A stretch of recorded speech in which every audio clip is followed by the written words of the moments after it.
It's Tuesday, July 1st, and here's some of the news beyond the headlines. The al-Qaeda offshoot group seizing swaths of Iraq and Syria is also asserting control of its PR strategy. ISIS has released an elaborate video entitled The End of Sykes-Picot in reference to the agreement that established the borders of the Middle East nearly 100 years ago. A second video posted by another associated media account calls for the further destruction of these borders. The group says leader Abu Bakr al-Baghdadi will head a so-called new caliphate that stretches from Diyala in Iraq to Aleppo in Syria. Pakistan's army has launched a ground offensive against militant strongholds near the Afghan border after evacuating nearly 1 million people from the region. Soldiers conducted house-to-house searches in the town of Miran Shah, where fighters of al-Qaeda and both the Pakistani and Afghan Taliban are headquartered. The military says it's killed nearly 400 militants since the operation began on June 15th, but the figures are difficult to confirm in a lawless area largely inaccessible to journalists.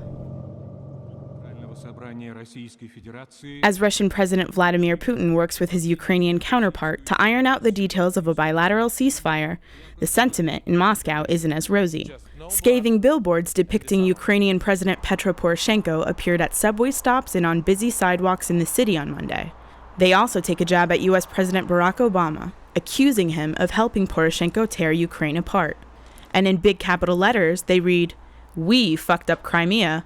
We will fuck up the whole country too." A group named Impolite People took credit for the stunt, but it still isn't clear who's responsible.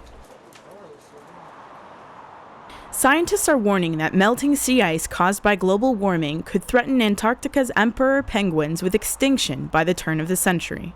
A new study says the penguins are susceptible to warmer air temperatures, and the loss of sea ice over time will change their breeding and feeding habits as the shrimp they rely on for food die off. Researchers say their findings warrant listing the birds as a threatened species to protect them.